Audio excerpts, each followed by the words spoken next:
Me da risas. Ay, qué calor. Mi amorcito, ¿puedo orar para empezar? Ya. Vamos a empezar. Vamos a orar.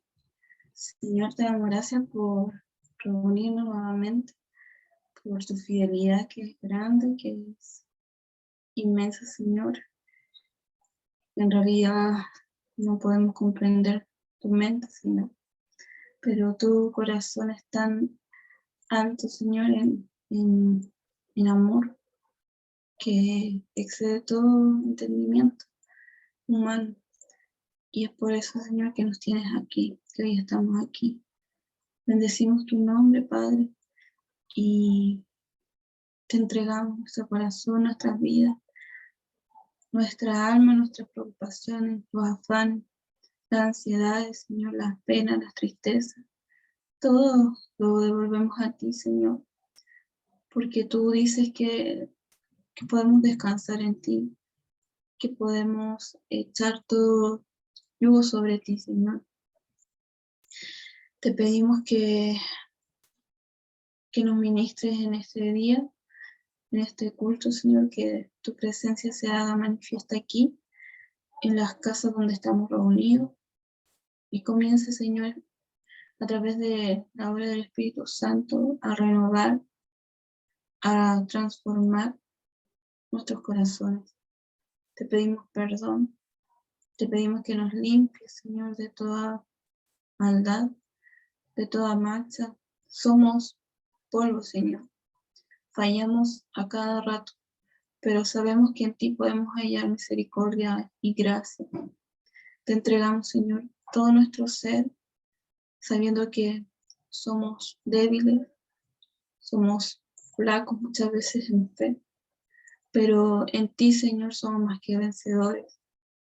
Y tenemos, Señor, de tu mano la victoria por medio de la cruz, a la cual nos aferramos. Por tu preciosa sangre, Señor, hoy tenemos entrada al santísimo lugar y venimos a adorarte, Señor, creyendo que tú nos limpias, nos purificas, y que a través del Cordero, Señor, tú expiaste todos nuestros pecados a través de Jesucristo. Venimos, Señor, delante de ti confiados, apelando a esa sangre que nos da vida eterna, que nos da plenitud. Te entregamos nuestro corazón y derramamos, Señor, nuestra alma en alabanza en esta hora, Señor. Queremos exaltar tu nombre y reconocerte como el Señor que eres en nuestras vidas. Te bendecimos, Padre, y entregamos, Señor, estos cantos para ti, que sean de tu agrado, Señor, y sea un momento de intimidad también entre tú y yo, entre tú y cada uno de nosotros, Señor. No queremos solamente un momento de rutina, Señor, cumplir con un rito de día sábado, sino que este sea un momento, Señor, en que estamos juntos para poder exaltar tu nombre como un cuerpo, reconociendo que nos necesitamos también unos a otros, Señor, para edificarnos, para exaltarnos, para animarnos, para poder estar juntos en armonía, porque es delicioso, muy agradable, como dice tu palabra. Así que, Señor, comenzamos este tiempo de alabanza con un corazón grato, con un corazón lleno de gozo, porque tú nos has salvado, porque tú nos has redimido, Señor, y cada día experimentamos de tu fidelidad y de tu amor. Te damos gracias, Señor. Amén. Amén.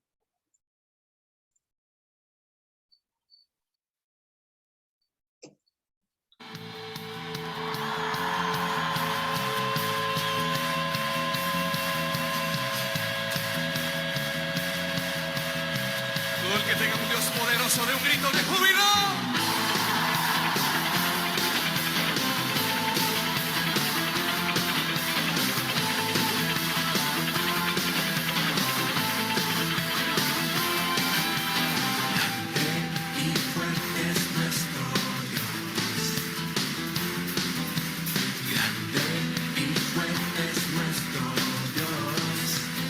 Dígalo conmigo. Y fuerte es nuestro Dios.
eres la luz del mundo, eres el sol de justicia que nunca deja de brillar.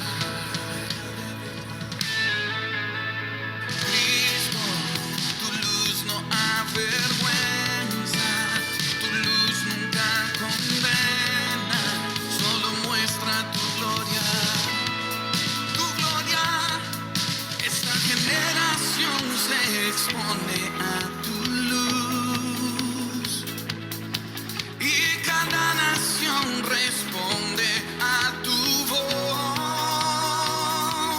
Sea la luz en este lugar, sea la luz y todo se ordena. Sea la luz y hágase tu voluntad. Sea la luz en este lugar, sea la luz y todo se ordena. Sea la luz y hágase tu voluntad con la alegría. 1, 2, 3,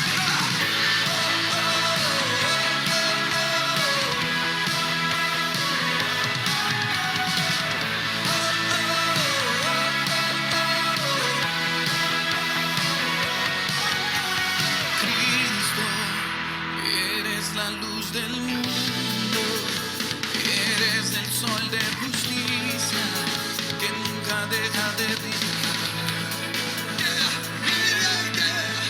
Cristo, tu luz no avergüenza, tu luz nunca condena, solo muestra tu gloria. Esta generación se expone a tu luz y cada nación responde a tu voz. Sea la luz en este lugar, sea la luz y todo se ordena. Sea la luz y hágase tu voluntad. Sea la luz en este lugar, sea la luz y todo se ordena. Sea la luz y hágase tu voluntad, tu voluntad, tu voluntad. Grita.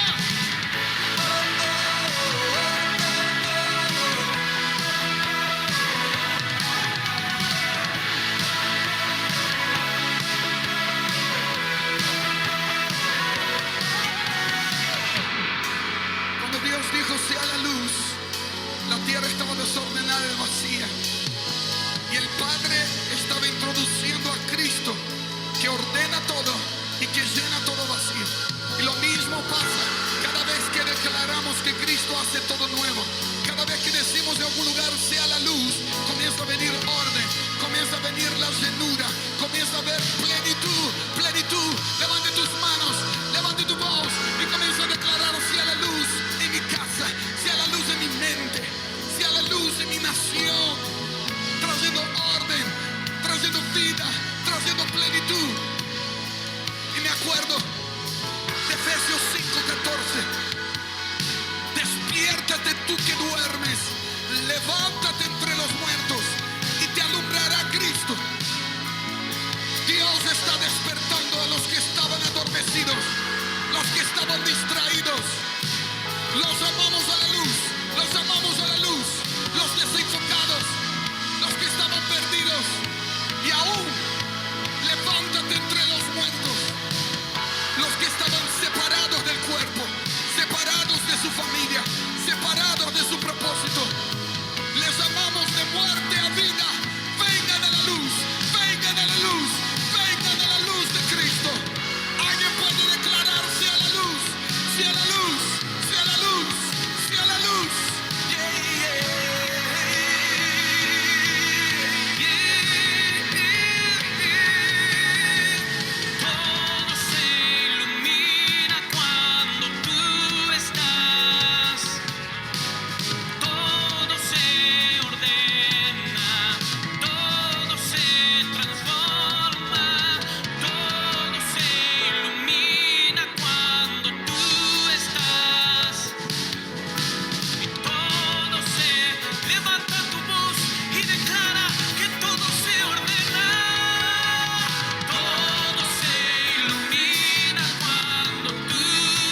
inunda mi vida.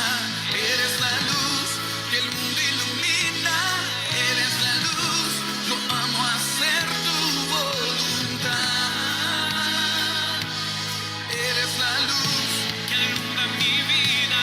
Eres la luz que el mundo ilumina. Eres la luz, yo amo hacer tu voluntad. Con alegría y fiesta, yeah, yeah, yeah.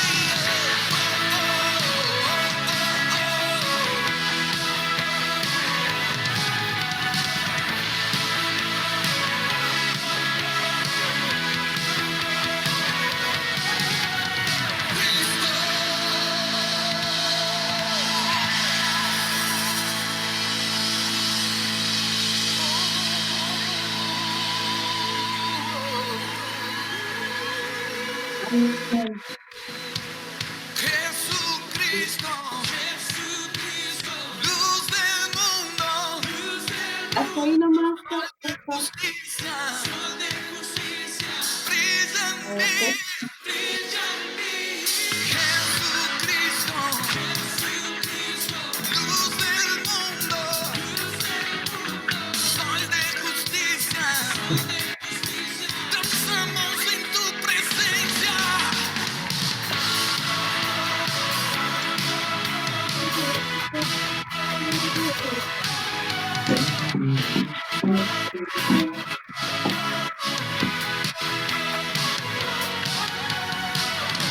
Hijos de luz, que andan en la luz, que crecen en la luz. Debemos ser como niños en la presencia del Padre. Un minuto más y vamos a danzar como niños en la presencia del Padre. Somos libres en tu luz. Levante tu mano y diga: yo soy libre en su luz. No tengo nada para esconder. No tengo nada para aparentar. Jesucristo, luz del mundo, sol de justicia, brilla en mí. Jesucristo, luz del mundo, sol de justicia. Hacemos fiesta en la luz.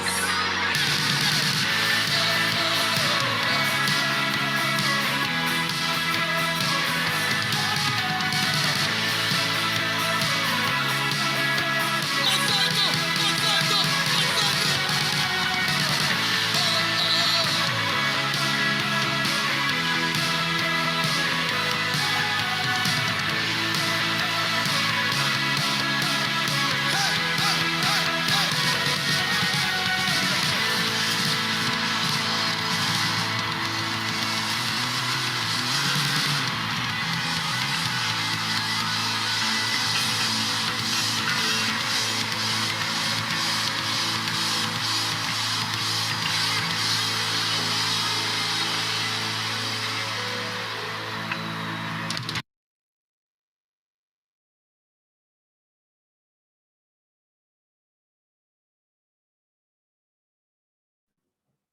Amén.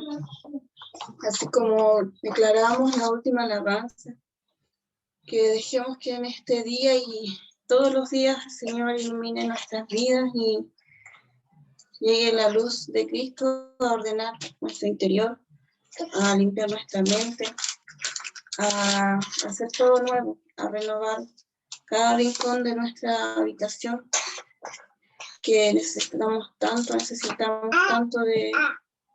de su intervención en nuestra mente, que muchas veces está turbada, que necesitamos ser limpios. Por eso creemos que estamos en un lugar de confianza. Dice su palabra: ¿quién subirá al monte de Yahvé? ¿Y quién podrá estar en pie en su lugar santo? El limpio de manos y puro de corazón, el que no ha elevado su alma a cosas vanas, ni ha jurado con engaño. Aquí la palabra nos revela que el corazón puro es el que agrada a Dios, las manos limpias, sin mancha. Y también su palabra nos recuerda que a través de Cristo tenemos esa entrada a su presencia con toda confianza y podemos estar entregados y rodeados de su misericordia y de su sanidad, de su libertad, con la que cada día nos ministra, no solamente en un estudio de día viernes en la oración final, ni tampoco día sábado cuando estamos adorando o después de la palabra, sino que el Señor hace una obra continua y permanente en cada uno de nosotros. Así solamente podemos permanecer en su lugar santo, que es la presencia de Dios. Así que sigamos adorando al Señor, recordando que es Él nuestro rescatador, nuestro liberador, nuestro libertador, el que nos da confianza, el que nos rescató. Dice su palabra en el Salmo 22:6, 22:9, porque tú eres el que me sacó del vientre, me diste confianza desde que estaba sobre los pechos de mi madre. A ti fue entregado desde la matriz, desde el vientre de mi madre, tú eres mi Dios. El Señor nos escogió desde antes de nacer, así que al que estemos ahora aquí no es solamente nuestra decisión, sino que también ha sido un plan de Dios para nuestras vidas. El que estemos en su presencia, el que le podamos conocer, el que haya llegado la salvación de Cristo a nuestras vidas. Es obra de nuestro Padre que nos había escogido desde antes de que nosotros tuviéramos conciencia de Él, desde antes de tener el conocimiento de Cristo en nuestra vida. Dice que fuimos entregados a Él desde la matriz de nuestra madre. Desde ahí, el Señor es nuestro Dios. Sigamos adorando al Señor, teniendo la certeza de que a través de su sangre estamos ya delante de su presencia con manos limpias, como estábamos reflexionando, y sigamos dejando que la luz de Cristo nos limpie, nos rodee a través de la adoración en este momento. Amén. Sigamos con la próxima adoración.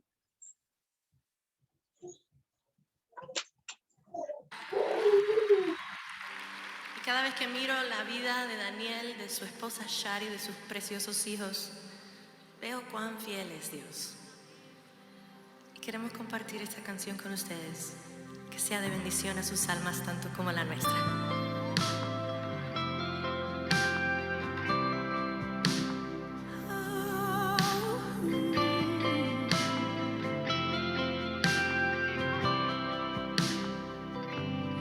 Es su forma de mirar, viendo todo bien o mal. Aún así, Él cubre mi pesar por probar su fidelidad. Es la forma en que provees toda mi necesidad hasta subir, derramar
Te adoramos solo a ti, Jesús. Tú has sido fiel y siempre lo serás. Señor, levantamos nuestras manos a ti. Hoy, Dios mío, oro Filipenses 4:7. Oro que toda la gente que cree en ti, aquí en Puerto Rico y en todas las naciones, reciban la paz que tú das. Nosotros hoy nos refugiamos en Amén, tu paz. hermanos.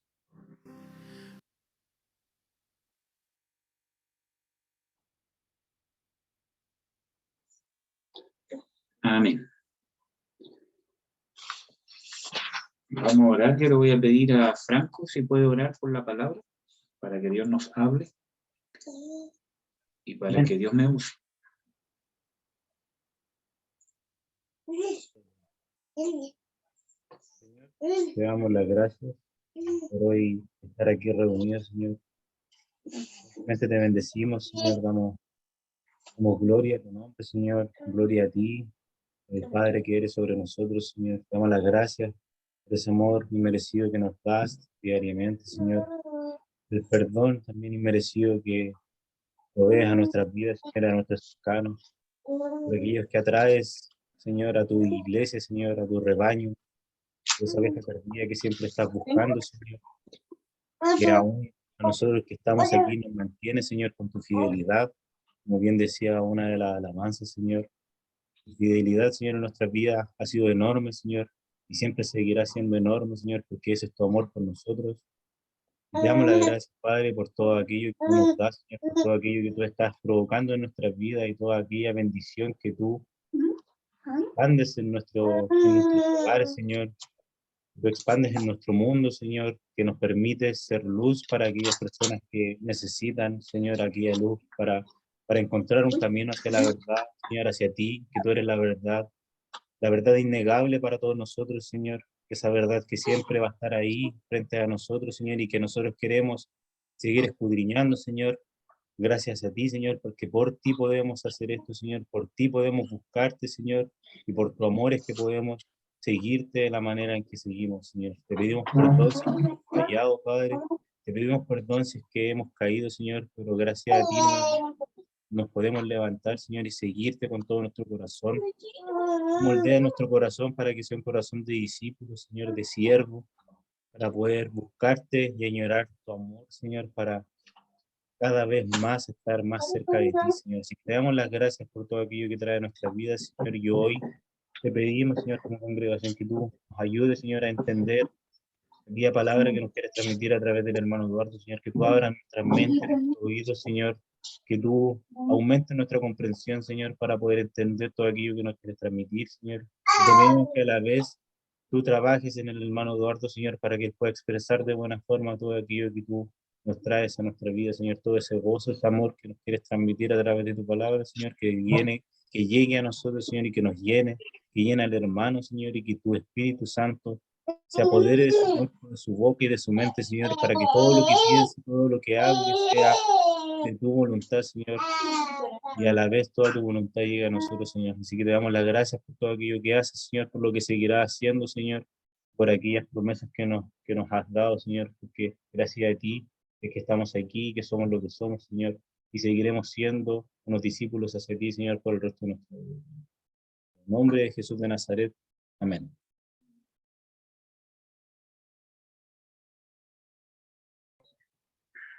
Amén, hermano. Gracias. Gracias. Bueno, hermanos, hoy día vamos a hablar, quizá ya hemos hablado de esto, pero necesario profundizar en un tema que por lo menos yo he visto, la Biblia habla que es necesario que nosotros seamos sanados. Hay muchas doctrinas que hablan de la sanidad del alma, pero creo que muchas veces han estado mal enfocadas. En la Biblia, la sanidad, cuando se habla de una sanidad o cuando se da alusión a un tipo de sanidad del alma o a un tipo de sanidad de nuestras emociones, de nuestra voluntad o incluso de nuestra mente, se habla de una reestructuración. Cada vez que la Biblia hace una alusión o mención a este tipo de sanidad, ¿cierto? Está hablando más que simplemente sentirse bien, está hablando de una reestructuración, de un cambio, de una sanidad de una herida, ¿cierto? De una reestructuración. A eso yo, ¿cierto? Me refiero con una sanidad. ¿Por qué? Porque el pecado dañó la creación de Dios, pervirtió la creación de Dios. Por lo tanto, la sanidad divina del alma debe ir de la mano inevitablemente de la conversión. Cuando no van de la mano, ¿cierto? Es incompatible con el proceso de Dios. ¿Ya? Denme un segundo.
Y ahora sí, hermanos, que mi hijo se había pegado en la cabecita, pero fue despacito. Me toqué un poquito de sangre, pero con diario ya lo tapaba. No, pero no.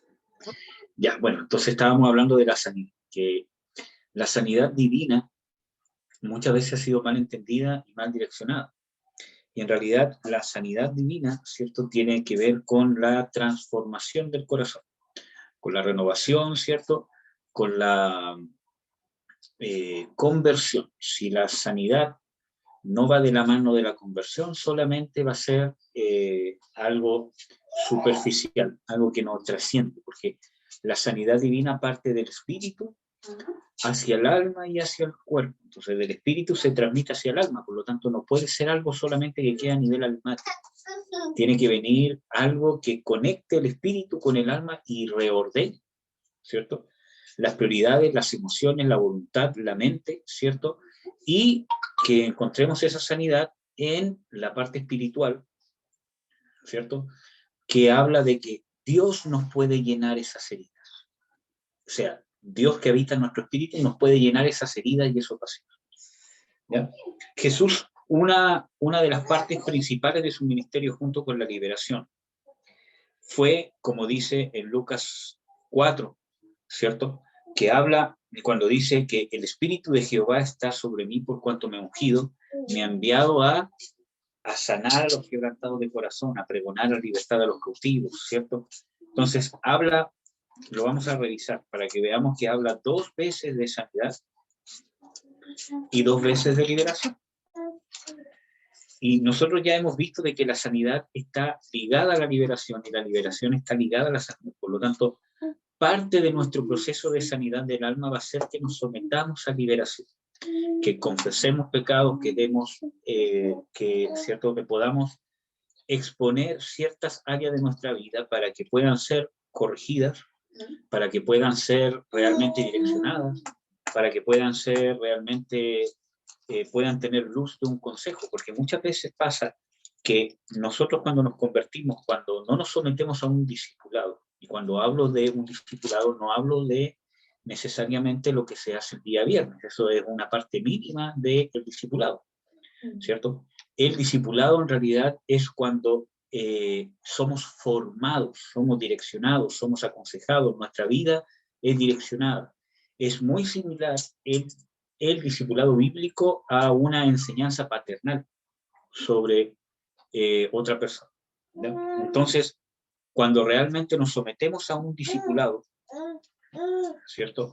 Viene de la mano, sí o sí, una reestructuración, una enseñanza. ¿Por qué? Porque muchas veces yo pienso que cosas que he hecho están bien y a través del discipulado, de la formación, me doy cuenta que no están bien, que están mal. Entonces, para eso es el discipulado bíblico. También, por ejemplo, cuando hay cosas que pienso que realmente están mal y el enemigo empieza a culparme a través del discipulado, me puedo dar cuenta que quizás no están tan mal como yo pensaba, o quizás esas cosas derechamente no están mal. Entonces, por eso que es necesario un discipulado, por eso que Jesús discipuló a sus discípulos. Y por eso que se continuó con este proceso de discípulos. Pablo tenía discípulos, ¿cierto? En sus iglesias, él formó iglesias, ¿cierto? Y él dice, imitadme a mí porque yo imito a Cristo, así como yo imito a Cristo. O sea, en realidad lo que Pablo estaba transmitiendo no era que lo imitaran a él, sino que imitaran cómo él imitaba a Cristo. Entonces, ese es el discipulado, y para poder haber un discipulado deben haber dos personas que caminen juntas, debe haber una relación, una interrelación entre las personas. Por eso que nosotros como iglesia, como congregación, nos debemos relacionar. No tan solamente en el culto, no tan solamente el día viernes, sino que también hablar, contar nuestros problemas, cuando, cierto, que nos preguntamos si es que, cierto, estamos bien, cierto, es una instancia para discipular. Es una instancia para que nos conozcamos, para que nos relacionemos. Porque Jesús compara el discipulado con llevar un yugo, donde dos personas, ¿cierto? O, claro, dos personas van juntas en una dirección y cuando una se desvía, la otra lo lleva, ¿cierto? Debido a que están unidos por un yugo. Y esa unión debe ser Jesucristo, debe ser el amor de Cristo, debe ser la iglesia, ¿cierto? Cuando habla Pablo de la unión en la iglesia, habla de que está unido por las junturas, por los ligamentos, unidos y edificándose en amor.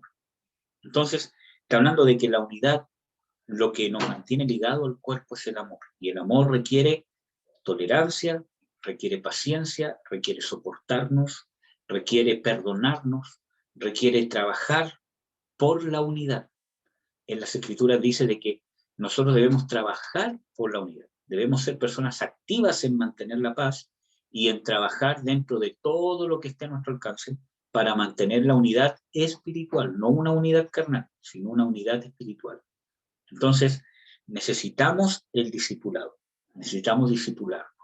Esto no quiere decir falsas doctrinas que hablan del extremo de un discipulado, ¿cierto? Donde una persona prácticamente le tiene, ¿cierto?, que preguntar, ¿cierto?, a otra todo lo que hace, todo lo que decide, pero sí debe haber una actitud activa de una persona que quiere ser discipulada, de buscar consejo, de buscar dirección, en la libertad de que yo tome la decisión, ¿cierto?, de poder tomarlo o no, ¿cierto? Pero debe haber un discipulado, porque en el discipulado se da la sanidad, ¿ya? Vamos a leer aquí Lucas 4, versículo 18. El Espíritu del Señor está sobre mí por cuanto me ha ungido para dar buenas nuevas a los pobres. Ahí está hablando de el evangelismo. Me ha enviado para sanar a los quebrantados de corazón. Está hablando de sanidad. Y no tan solamente una sanidad física del corazón como órgano vital, sino que está hablando principalmente de una sanidad del alma, ¿ya? Una sanidad espiritual, una sanidad integral, ¿ya? A los quebrantados de corazón, que son los que tienen heridas, para pregonar a los cautivos libertad. Ya habló una vez de sanidad, una vez de libertad y una vez de predicación. ¿Qué dice? Y a los ciegos vista. Habló segunda vez de sanidad, ¿cierto? Hacer que los ciegos vean, y no está hablando solamente de una sanidad física o de una ceguera física, sino principalmente de la ceguera espiritual. Cuando el Señor Jesucristo sana al ciego de nacimiento, ¿cierto? Cuando se encuentra otra vez con él, dice de que él ha venido a dar vista a los ciegos, ¿cierto? Y ¿cierto? Ha venido que a los que creen tener vista sigan cegados. Entonces, ¿cómo se llama? Los fariseos dicen, Señor, esto lo dice, ¿cierto? Por aquí, por nosotros. Entonces, él dice, si vosotros admitieras que sois ciegos, no tuvierais pecados, pero porque decís que vemos, vuestro pecado permanece. Entonces, ¿a qué se refiere con dar vista? Alumbrar el pecado. Dar luz al pecado. Cuando nosotros recibimos esa vista, según esta parábola, vamos a revisar esta parábola. Cuando recibimos nosotros la vista espiritual que habla aquí en Lucas 4, que dice que ha venido a dar vista a los ciegos, ¿cierto? Dice en Juan 9, versículo 39, y dijo Jesús, yo para juicio he venido a este mundo para que los que no ven, vean, y los que ven, sean cegados. Y cierto de los fariseos que estaban con él, oyeron esto, y le dijeron, ¿somos nosotros también ciegos? Les dijo Jesús, si fuerais ciegos, no tuvierais pecado. Mas ahora porque decís, vemos, por tanto vuestro pecado permanece.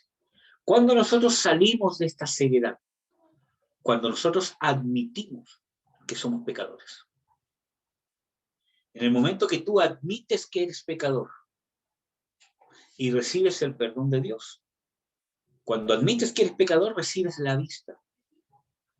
Entonces, a eso se está refiriendo en la parte espiritual, Lucas 4. Entonces, sigamos. 2 veces de sanidad, 1 vez de liberación. Sigamos con el versículo de Lucas 4. Para poner en libertad a los quebrantados. Está hablando otra vez de liberación. Y para predicar el año agradable del Señor. Y otra vez de predicar. Entonces, 3 componentes importantes del ministerio del Señor Jesucristo. La predicación o la enseñanza, ¿cierto? La liberación de demonios, ¿cierto? Sacar de la cárcel, dejar ir libre a los presos. O sea, no solamente anunciar que son libres, sino sacarlos, dejarlos ir libres. Y tercero, la sanidad del corazón y dar vista a los ciegos, que vemos que tiene que ver con dar luz al pecado, que la gente tenga conciencia y se pueda convertir de su pecado. ¿No? Entonces, vemos 3 aspectos fundamentales, y la sanidad se va a dar en ese proceso de caminar con Jesucristo, porque Jesús vino a ser discípulos. No vino a ser gente solamente que lo oyera hablar, sino que Jesús vino a buscar discípulos, porque en el discipulado se da la liberación, se da la sanidad del alma o la sanidad del corazón, y se da el que nuestros ojos sean abiertos, porque Dios nos va a ir dando luz a través de las escrituras, a través de las enseñanzas, etcétera, etcétera. Entonces necesitamos inevitablemente ser discipulados por el Señor Jesucristo a través de la iglesia. ¿Ya? Entonces, la sanidad está estrechamente ligada con esta pista, con esta transformación, con la liberación, ¿cierto? Entonces, vamos a hablar un poco de la familia. Ya hemos hablado un poco de esto, porque las heridas más profundas se dan en 2 aspectos de nuestra vida. La familia, principalmente cuando nosotros somos hijos, que es donde se traen las heridas más profundas, y muchas heridas que se generan después se generan en el matrimonio, ¿no? Porque son las relaciones más íntimas, son las autoridades más grandes que tenemos sobre nosotros. Nosotros tenemos que entender de que hay niveles de autoridad.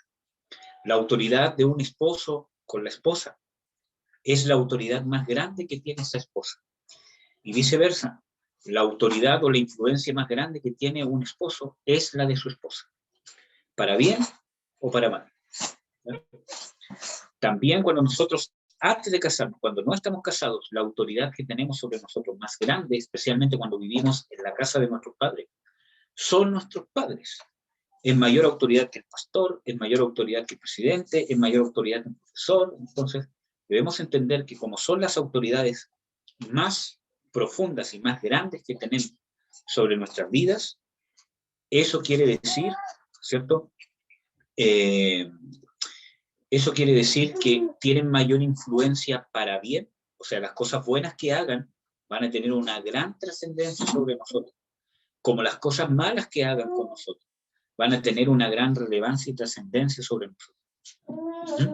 Pero tenemos que entender eso. Por ejemplo, hay padres que solamente con una frase que han declarado sobre sus hijos han determinado su carácter.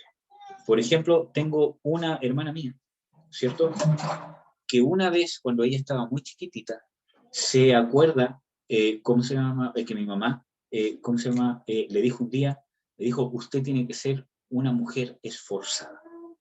Solamente le dijo esa frase una vez.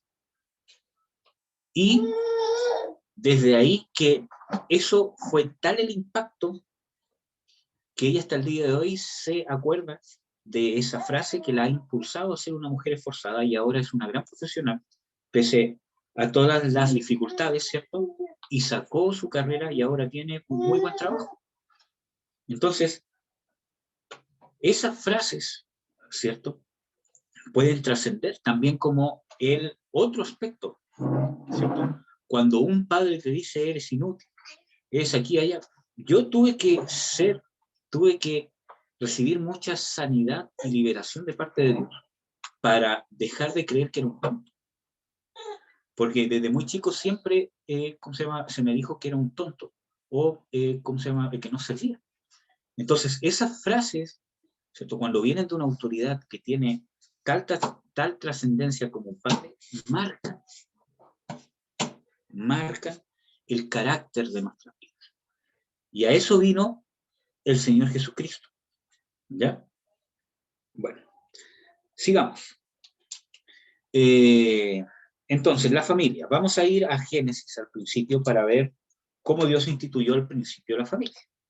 Génesis 1:26 dice el Señor. Y dijo Dios, hagamos al hombre a nuestra imagen conforme a nuestra semejanza, y señoree sobre los peces del mar y las aves del cielo y en las bestias y en toda la tierra y en todo animal que se arrastra sobre la tierra. Entonces, la única creación que Dios dice, hagámoslos a nuestra imagen y semejanza, es al hombre. Cuando habla aquí del hombre, está hablando del hombre y la mujer. ¿Ya? Entonces, esta trascendencia, ¿cierto?, está hablando de que la unión entre el hombre y la mujer, la creación del hombre, ¿cierto?, Dios la creó para reflejar su imagen. Entonces, cuando nosotros vivimos en una familia donde nuestros padres no reflejan la imagen de Dios, somos dañados, nuestro carácter es dañado. Y nosotros tenemos que aprender a reconocer en qué áreas de nuestra vida nuestro carácter está dañado. Porque esas cosas que nos han dañado, falencias que hemos tenido en nuestro núcleo familiar cuando hemos sido niños, se van a evidenciar en el matrimonio. Porque es la otra relación más cercana que tenemos. Y más aún cuando nosotros queramos ejercer una paternidad o una maternidad. Por lo tanto, vamos a seguir leyendo Génesis 1:27. Y creó Dios al hombre a su imagen, a imagen de Dios lo creó, varón y hembra los creó. Y noten aquí que dice, y creó en singular Dios al hombre, varón y hembra los creó. Por lo tanto, está hablando de que Dios creó al hombre como raza humana, pero cuando lo creó es varón y hembra. Por lo tanto, el hombre y la mujer es el aspecto, ¿cierto?, que Dios creó, o el propósito, o el diseño que Dios creó para manifestar su autoridad. La autoridad en una familia no se expresa solo en el hombre. La autoridad en la familia se expresa a través de la unión matrimonial. Tanto del hombre como la mujer, complementados, expresan la autoridad de Dios, la imagen de Dios. Cuando aquí habla de la imagen de Dios, habla de autoridad. Y yo siempre doy el ejemplo de Moisés, que ahora no va a haber tiempo para buscar el texto bíblico, ¿cierto? Pero yo creo que ustedes saben de cuando Moisés, Dios le ordenó por segunda vez, le dijo, anda, háblale a la roca para que salga agua, porque el pueblo estaba murmurando en contra de Moisés, en contra de Aarón, en contra de Dios, ¿cierto? Nuevamente, ¿cierto? Y Dios le dice, anda y háblale a la roca para que salga agua. Pero Moisés fue y no le habló a la roca, sino que la golpeó 3 veces. Igual salió agua, ¿cierto? Pero Jehová se enojó con Moisés. ¿Por qué? Porque no reflejó la imagen de Jehová. ¿Por qué? Porque la imagen de Jehová, lo que Dios quería hacer, era que el pueblo viera que se le hablaba a la roca y salía agua. Moisés representó otra cosa. Representó que Dios estaba aireado, que Dios estaba enojado y que golpeó otra vez la roca. Entonces, esa no era la imagen que Dios quería representar. Por eso que Dios tuvo que castigar públicamente a Moisés y a Aarón, impidiéndoles entrar a la tierra prometida, para que, dando testimonio que lo que ellos habían hecho en ese momento no era la imagen de Dios. Por eso que es tan delicado el tema de la autoridad. Por eso que la autoridad en la familia, ¿cierto?, debe ser un reflejo de la autoridad y del sentir de Dios. Porque eso es autoridad. Yo reflejo, soy un vicario de Dios. Cuando Dios me delega autoridad es porque soy un vicario, ¿cierto?, en ciertos límites, obviamente. En la autoridad que Dios me delega, en los parámetros que Dios me da, no en todo lo que es Dios, porque eso es imposible, pero soy un vicario de Dios. Debo manifestar lo que es Dios, ¿cierto?, a través de su unción. Entonces, eso se debe reflejar en la paternidad y en la maternidad. Y para eso lo primero que debe estar complementado es el matrimonio. Porque antes de decirle a la mujer y al hombre, vayan y multiplíquense, ¿qué les dice? Que son uno. Entonces, si el matrimonio no está complementado, si realmente no trabajamos por ser uno, y eso habla de reconciliación, amor, trabajar para que nuestro matrimonio crezca, los problemas o las amarguras, los insultos, las peleas, ¿cierto?, no son normales en un matrimonio. No normalicemos esas cosas porque para Dios no son normales. No son normales en un matrimonio. Las agresiones, las heridas en el matrimonio no son normales. Ciertos parámetros pueden ser esperables, pero no son normales. Entonces, si nosotros vivimos ese tipo de cosas, debemos saber de que hay algo que arreglar, hay algo que mejorar. Van a perdonarme, hermano, se me seca la garganta. Entonces necesitamos desde ahí empezar a decir, ¿habré vivido yo esto como hijo? ¿Cómo era el matrimonio de mis padres? ¿Estaban complementados? Partiendo por el hecho de que quizás eran mundanos. Ya hay un papel en contra. Y esto no quiere decir que uno diga, que está todo mal, ¿cierto? Todo. Tenemos que enfrentar la realidad de la contaminación del pecado en esta tierra y de la restauración de Jesucristo. Esto no es lapidar nuestras vidas, sino es darnos cuenta de la gracia que Dios quiere manifestar en nuestras vidas. Porque para que se manifieste la gracia necesitamos reconocer nuestra real condición delante de Dios. Entonces, ¿nuestros padres estaban unidos en esta unión? ¿O por lo menos trabajaban para él? Hermanos, si nosotros siendo cristianos nos cuesta, ¿cuánto más a nuestros padres si no eran cristianos? O más, si había un padre ausente, o una madre ausente, o un padre infiel, o una madre infiel, o un padre golpeador, maltratador, violento. Vemos de que hay una carencia, de que el ser humano Dios no lo creó para ser formado en ese ambiente. Y eso es parte de lo que pervirtió el pecado. Por lo tanto, por eso que la perversión del pecado no solamente viene desde el momento de la concepción, como dice en el Salmo 51, ¿cierto? Que en maldad fui formado, ¿cierto? Y en maldad fui concebido, etcétera, etcétera.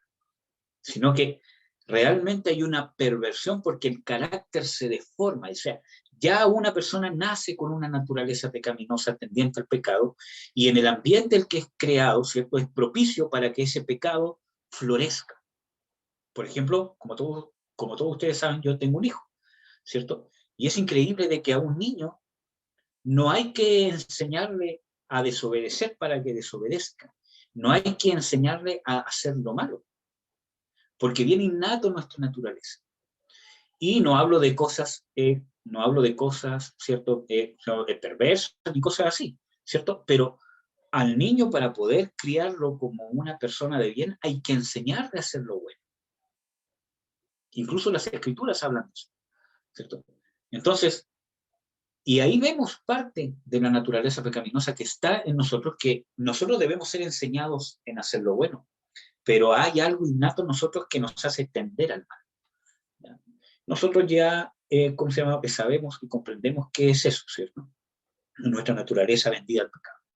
Pero para eso vino el Señor Jesucristo, para liberarnos de esta naturaleza pecaminosa. No sacarla de nosotros, sino liberarnos de esa tendencia que nos lleva al pecado. Entonces, mis padres eran así. Si no eran así, tengo una herida en el corazón que Jesucristo quiere y vino a sanar. Como veíamos en Lucas 4:18, he venido a sanar a los quebrantados de corazón, a dar vista a los ciegos. Es necesario que Dios nos dé vista de estas cosas para que nosotros podamos recurrir a Él. ¿Ya? Entonces, en la paternidad, sigamos leyendo Génesis 1, versículo 28. Y los bendijo Dios y les dijo, fructificad y multiplicad y llenad la tierra, sojuzgadla, señoread de los peces del mar y de las aves del cielo. Entonces, aquí tenemos, primera palabra, fructificar.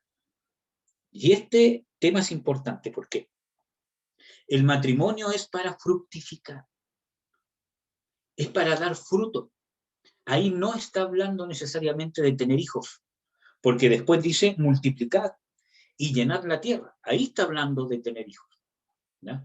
Pero aquí está hablando de fructificar, de dar frutos. Jesús habla de que, por ejemplo, en Juan 15, ¿cierto? Dice para que seáis mis discípulos y llevéis mucho fruto. Lo vamos a leer.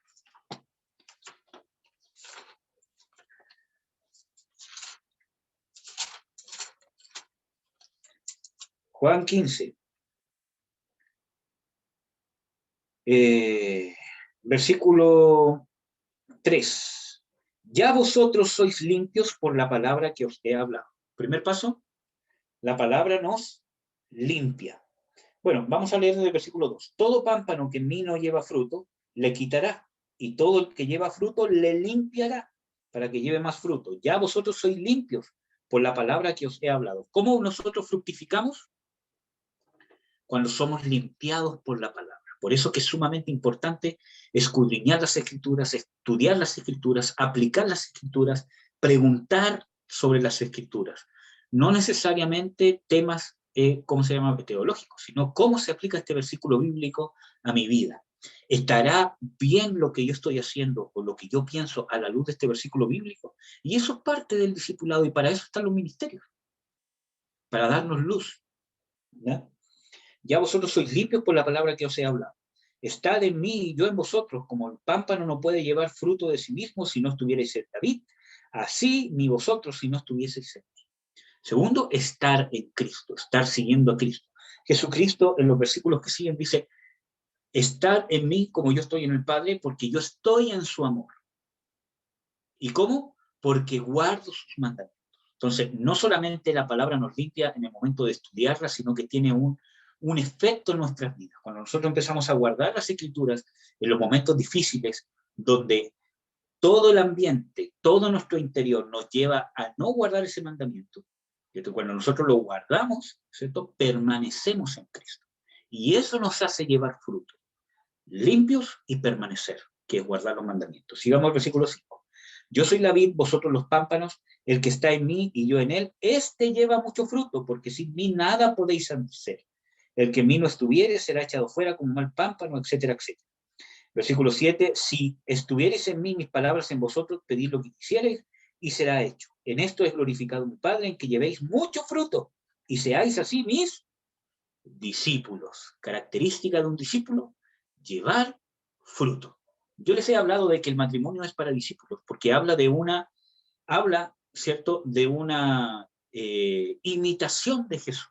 El hombre debe amar a su esposa como Cristo amó a la iglesia, y la mujer debe someterse, ¿cierto?, o sujetarse a su esposo como Cristo, o sea, como la iglesia a Cristo, cuando ve de que su esposo, o en las áreas que ve que su esposo se somete a Cristo como Cristo se somete al Padre. Entonces, es una sujeción recíproca, es para imitar, porque es tarea del hombre y de la mujer imitar a su Señor. No solamente del hombre, Es tarea del hombre y de la mujer imitar a Cristo en todas las áreas de nuestra vida. Como yo trato a mi esposa, debe ser un reflejo de cómo Cristo me trata. Cómo la esposa trata al esposo debe ser un reflejo de lo que Cristo le manifiesta a la mujer. Porque no podemos dar algo que no hemos recibido. Entonces, vemos aquí de que cómo llevamos mucho fruto, o que cuando llevamos mucho fruto somos sus discípulos. Por lo tanto, si volvemos a Génesis 1, en el 1:28, dice, fructificar. Está hablando de discipulado, de transformación, de ser limpios por la palabra de Dios, de ser prosperados en la palabra de Dios, de guardar la palabra de Dios nos va a hacer llevar mucho fruto. Entonces el matrimonio debe fructificar. En nuestra relación nosotros debemos fructificar porque la relación del matrimonio nos va a probar, nos va a forjar, nos va a obligar, nos va a someter a una situación extrema donde nos vamos a ver obligados a aplicar el amor de Cristo si queremos permanecer, si queremos realmente que nuestro matrimonio sea fructífero. Porque las relaciones cuestan, hermanos, y más cuando somos personas diferentes. O sea, ya del hecho de ser un hombre y una mujer, somos diferentes. Nuestras estructuras anatómicas cerebrales son diferentes. Nuestras estructuras hormonales que tienen influencia sobre nuestra forma de pensar, nuestra forma de sentir, nuestra forma de percibir la realidad, funcionan diferentes. No pueden funcionar iguales porque las estructuras físicas, anatómicas son diferentes. Y eso no se puede cambiar.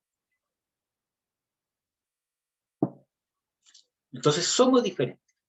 Partiendo por ese punto. Segundo punto, venimos de familias diferentes, de mundos diferentes. Tenemos una historia diferente detrás. Entonces ya tenemos muchas diferencias solamente desde esos dos puntos. Entonces, la relación se hace fructífera cuando yo aplico la palabra de Dios, el mandamiento de Dios, para edificar, para ser de bendición, para amar. Porque la palabra de Dios me dice de que el amor de Dios es benigno, es sufrido, ¿cierto? Y que nos debemos amar mutuamente. Aunque la Biblia hace una exaltación de cómo el hombre debe amar a la mujer en más de una oportunidad, eso no quiere decir que la mujer no debe amar al hombre. Hay versículos bíblicos de que hablan de que las ancianas deben enseñar a las más jóvenes a amar a sus maridos. Entonces, también habla de que la mujer debe amar a su esposo.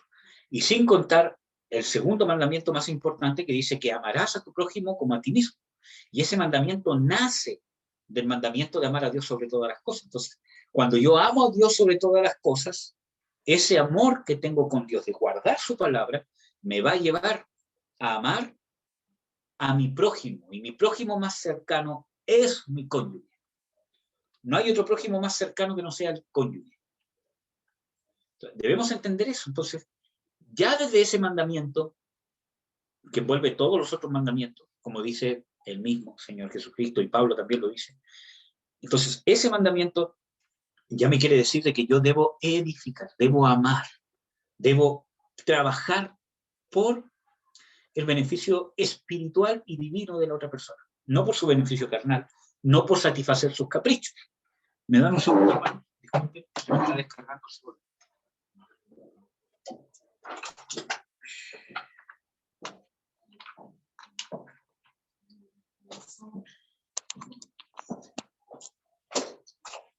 No por satisfacer sus caprichos y mucho menos satisfacer sus pecados. Pero sí el amor conlleva muchas veces soportar ciertas cosas en un propósito que Dios esté trabajando.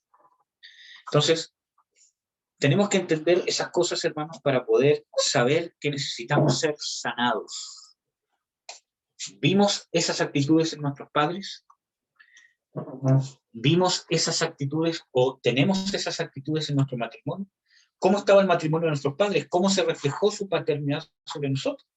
La paternidad debe ser un reflejo de la paternidad de Dios, tanto del padre como de la madre. Los dos deben reflejar la paternidad de Dios, porque la paternidad de Dios no se refleja solamente en el varón, como hombre, como género, sino que se refleja en el hombre y en la mujer. Cuando falta un padre, ¿cierto?, en la familia, cuando falta una madre en la familia, obviamente vamos a ser criados con carencias. cuando hay carencias en la paternidad de nuestro padre o en la paternidad de nuestra madre, quiere puro caminar este bebé, o en la maternidad de nuestra madre, ¿cierto? Van a haber carencias. Cuando una madre queda sola o un padre queda solo, ¿cierto? Aunque hay mucho esfuerzo, ¿cierto? Todo lo demás, pero hay algo que falta. Aunque hay muchas madres muy esforzadas, padres muy esforzados, que han dado todo su esfuerzo para suplir esa necesidad, pero no la pueden reemplazar. Aunque sí la han suplido, claro que sí, con mucho amor, con mucho esfuerzo, con mucho esmero, y son muy valorables, ¿cierto? Pero no es el diseño original de Dios, por lo tanto va a haber un quiebre en el corazón de ese cónyuge que quedó solo, y va a haber un quiebre en esos hijos que quedaron sin uno de los padres, ya sea porque el padre o la madre abandonó la familia o porque falleció, que es algo que escapa muchas veces de nuestras posibilidades, ¿cierto? Y que escapa de toda posibilidad. Entonces, tenemos que entender de que hay un quiebre y necesitamos nosotros, a través del discipulado, por medio de la palabra que nos limpie, para que llevemos fruto.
Ya, hermano. Pedecito anda como loco y se anda pegando, pero está bien, gracias. Nada grave. Bueno, hermano, entonces, para terminar, ¿cierto? Necesitamos entender que la familia debe ser restaurada y Dios quiere restaurarla. En las Escrituras dice de que si alguno está en Cristo Jesús, he aquí todas las cosas son hechas nuevas, ¿cierto? Todas las cosas viejas pasaron y aquí todas son hechas nuevas.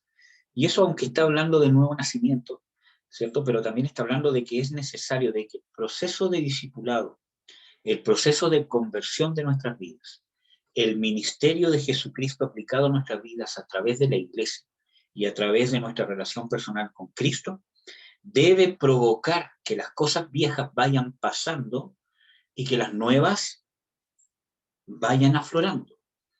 Este versículo bíblico, aunque habla, ¿cierto?, en pasado, porque dice, las cosas viejas pasaron, y aquí todas son hechas nuevas, esa palabra son hechas nuevas está hablando de un presente continuo. Las cosas viejas pasaron es porque desde que yo tengo un encuentro con Cristo, las cosas viejas dejan de tener la autoridad para condenarme.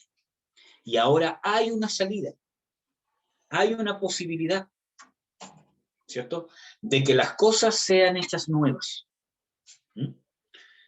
Entonces, las cosas viejas pasaron, está hablando desde el momento de que yo nazco de nuevo, ¿cierto? Las cosas viejas dejan de tener la autoridad de condenarme o de mantenerme en condenación.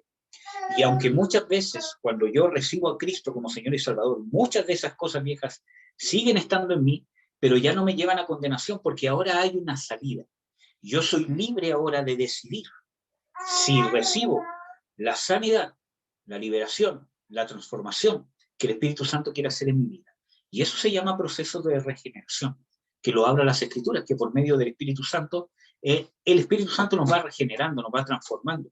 La conversión es un proceso constante. Entonces, necesitamos hacer que las cosas nuevas vayan siendo hechas en nosotros. Entonces, que eso nuevo que está en lo espiritual se vaya trasladando en un presente continuo y constante a nuestra vida. Nuestra manera de pensar, nuestra manera de percibir la vida, ¿cierto? Lo que no nos pudieron dar nuestros padres, quizás porque tampoco tenían eso, ¿cierto? Quizás por las circunstancias de la vida, porque quizás tampoco fue su culpa, sino las circunstancias de la vida, porque yo no puedo obligar a mi esposa, ¿cierto?, por ejemplo, ¿cierto?, a que se quede conmigo si ella realmente quiere irse. Entonces, es algo que escapa de mi mano. Entonces, esas circunstancias de la vida, ¿cierto?, muchas veces crean en los hijos falencias y carencias. Y nosotros debemos empezar, y yo los llamo, hermanos, a que partamos por el núcleo familiar más cercano que tuvimos en nuestra infancia y quizás que más nos ha marcado para definir nuestro carácter y nuestra forma de ser, que es la paternidad que hemos recibido. Cuando habla de paternidad, englobo al padre y a la madre. Necesitamos entender que tenemos carencias y dejar que Jesucristo nos sane. Porque esta autoridad era para fructificar, para hacernos llevar fruto. Y a través de ese matrimonio que dé fruto, se debe potenciar la paternidad, porque dice fructificar primero y después dice multiplicar y llenar la tierra. Entonces necesitamos entender de que si no tuvimos eso, si no vimos eso en nuestros padres en nuestra infancia, es porque necesitamos, ¿cierto?, recibir la imagen de Dios en esa área. Porque cuando distorsionamos la imagen de Dios en la paternidad, distorsionamos la imagen de Dios hacia nosotros como Padre. Distorsionamos la imagen de Dios como Señor, como protector. Y si tuvimos un Padre ausente, vamos a ver a un Dios lejano. Y eso se va a transmitir en que nosotros no nos vamos a acercar tan fácilmente a Dios. Nos va a costar acercarnos a Dios. Porque tuvimos un Padre ausente, por lo tanto, nos va a costar, aunque quizás está en nuestra mente de que Dios está cercano, pero nos va a costar concebirlo, nos va a costar practicarlo. Entonces necesitamos pedir sanidad, trabajar por esa sanidad a través del discipulado, a través de la consejería, a través de la guianza, a través de nuestra relación personal con el Señor Jesucristo, que es a través de escudriñar las Escrituras, a través de la oración, ¿cierto? Y a través de recurrir a los ministerios, especialmente en las decisiones importantes de nuestra vida, ¿cierto? En aspectos de nuestra vida importantes, ¿cierto? Para ver si realmente estamos percibiendo correctamente, ¿cierto?, cómo debe ser nuestro carácter, cómo debe ser nuestra forma de ser, ¿cierto?, en todas las áreas. Necesitamos ser guiados, porque a través del discipulado, como vimos, nosotros empezamos a llevar mucho fruto. Cuando llevamos mucho fruto, somos verdaderamente sus discípulos. Y Jesucristo quiere que demos fruto. Nos ha puesto el Espíritu Santo dentro de nuestro corazón, el cual da mucho, mucho fruto. Vamos a orar, hermanos, ¿ya? Vamos a partir con la sanidad en nuestras familias, especialmente en la paternidad. Amén. Padre, te bendecimos, Señor, te exaltamos en el nombre de Jesús. Te doy las gracias, Señor. Yo te pido, Señor, que nos des conciencia de que necesitamos buscar sanidad en ti sobre las carencias que hemos tenido de nuestros padres, en el abandono, en el rechazo, en una ausencia presente, en las dificultades que han tenido nuestra madre o nuestro padre, en criarnos, en sacar adelante a la familia, en cuántas cosas que ellos vivieron en su matrimonio, Señor, y que nos perjudicaron. Nosotros los perdonamos en el nombre de Jesús de Nazaret y te pedimos, Señor, que traigas sanidad a nuestro corazón, que nos des conciencia. Yo lo que más te pido, Señor, que nos des conciencia de que este es un tema urgente para ser discípulos, que si no tratamos este tema, no vamos a poder llevar una vida de discípulo completa. Siempre vamos a estar incompletos. Siempre nuestra vida de discípulo va a estar limitada. Y toda nuestra vida cristiana se va a ver truncada, limitada, Señor, por estas cosas. Te ruego que nos des conciencia, Señor, que nos des luz, que abra, Señor, tu reino sobre nosotros en abundancia para liberarnos, sanarnos y hablarnos a nuestro corazón y enseñarnos, Señor. Que tu paternidad y tu maternidad se deposite sobre nosotros, sobre nuestros corazones, y que empiece a dar luz a nuestras tinieblas, y que abracemos esa luz a través de buscar de ti esa paternidad que nos falta, a través de perdonar a nuestros padres, a través de restaurar relaciones, a través de también agradecer a nuestros padres también su esfuerzo, su esmero, de valorar, reconocer y honrarlos. En el nombre de Jesús de Nazaret. Amén. Amén, amados.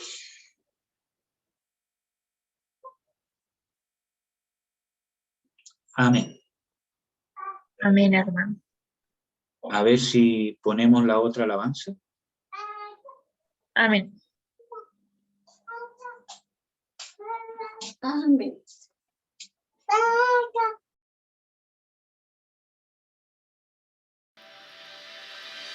Mis ojos alzaré a ti. De ti proviene mi ayuda, tú eres mi roca eterna, roca firme, en ti estoy seguro. Fortaleza para salvarme. Invocaré tu nombre, Señor. Invocaré al Dios altísimo y mi clamor levantaré sobre los cielos. Exaltado estás. Invocaré tu nombre, Señor. Invocaré al Dios altísimo y mi clamor levantaré sobre los cielos. Exaltado estás.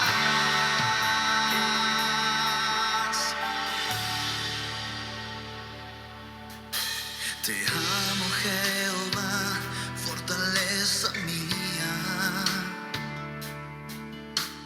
Jehová, roca mía y castillo mío. Mi escudo y la fuerza de mi salvación eres tú.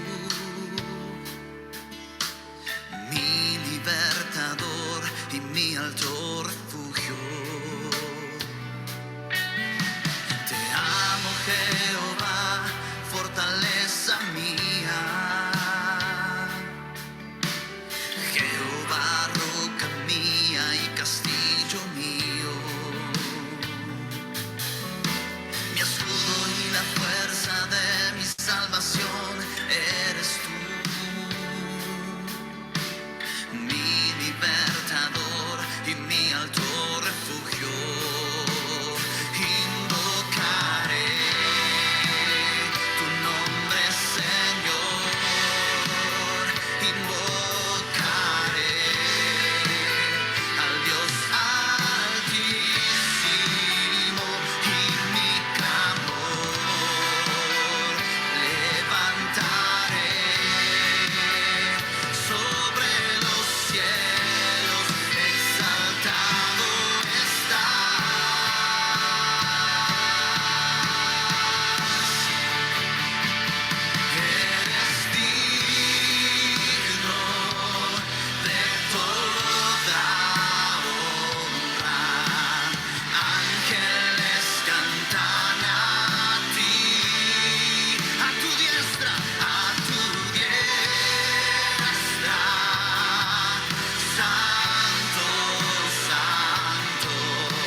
Señor, santo, santo, santo, santo es el Señor.